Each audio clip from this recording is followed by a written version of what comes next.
ਐਵੇਂ ਬੰਦੇ ਖੱਪਦੇ ਰਹਿੰਦੇ ਨੇ ਉਹ ਗੇਜਾਂ ਲਾ ਕੇ ਉਹ ਪਾਕ ਵੀ ਲਏ ਹੁੰਦੇ ਨਹੀਂ ਉਹ ਕਲਮਾ ਲਾ ਕੇ ਝਰੋਟਾ ਚਕਾਰੇ ਆ ਵੇਖੋ ਆਨੇ ਬੰਦੇ ਨੂੰ ਕਹੋ ਅੰਨਾ ਬੰਦਾ ਅੱਖਾਂ ਤੋਂ ਨਜ਼ਰ ਬਣਾਉਣਾ ਹੁੰਦਾ ਵੇ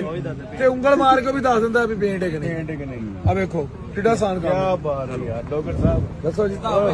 ਹੈ ਇਹ ਵੇਖੋ ਭਾਜੀ ਇਧਰੋਂ ਤੁਸੀਂ ਭਾਈ ਨੂੰ ਪਹਿਲੇ ਚੈੱਕ ਕਰਦੇ ਆ ਕਿਆ ਬਾਤ ਅੱਜ ਇੱਥੋਂ ਬੋਨਟ ਜੈਨਵਨ ਹੈ ਇੱਥੋਂ ਬੋਨਟ ਪੇਂਟ ਹੈ ਇੱਥੋਂ ਫੈਂਡਰ ਵੀ ਪੇਂਟ ਹੈ ਉਂਗਲ ਮਾਰ ਕੇ ਉਹ ਤੁਹਾਡੀ ਪੈਰ ਆ ਸਾਰੇ ਜੇ ਮੱਥਾ ਚੁੰਮਰੇ ਚੁੰਮਦੇ ਹੋ ਅੱਜ ਉਹ ਵੀਡੀਓ ਬਣਾਓ ਸਾਰੇ ਤੁਹਾਨੂੰ ਖੁਦਾ ਦਾ ਵਾਸਤਾ love you Dogar Sahib love you ਗੱਲ ਇਹ ਵੇ ਵੀ ਅਸੀਂ ਕੰਮ ਤੇ ਕਰਨੇ ਪਏ ਆ ਲੇਕਿਨ ਨਾਲ ਲੋਕਾਂ ਨੂੰ ਦੱਸ ਵੀ ਰਹੇ ਆ ਕਿ ਯਾਰ ਲੋਕਾਂ ਨੂੰ ਪਤਾ ਲੱਗ ਜਾਏ ਕਿ ਯਾਰ ਲੋਕ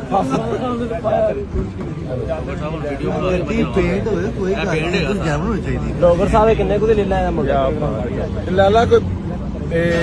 ਜੇ ਤੇ ਵੇਚਣ ਵਾਸਤੇ ਲੈਣੀ ਹੈ ਤੇ 43 ਲੱਖ ਦੀ ਲੈ ਲਾ ਅੱਛਾ ਤੇ ਜੇ ਰੱਖਣਾ ਵਾਸਤੇ ਲੈਣੀ ਤੇ ਫਿਰ 46 ਲੱਖ ਦੀ ਲੈ ਲੈਣਾ 48 ਥੱਲੇ ਨਹੀਂ ਆ ਰਿਹਾ ਬੰਦਾ ਉਹ ਨਹੀਂ ਆਵੇ ਨਾ ਆਵੇ ਨਹੀਂ ਹੁੰਦਾ ਤੇ ਇਹ ਕੋਈ ਦੱਸੋ ਨਾ ਨੁਸਖਾ ਇੰਦੇ ਕੀ ਲੱਭ ਮਸਲਾ ਜਾਏਗੀ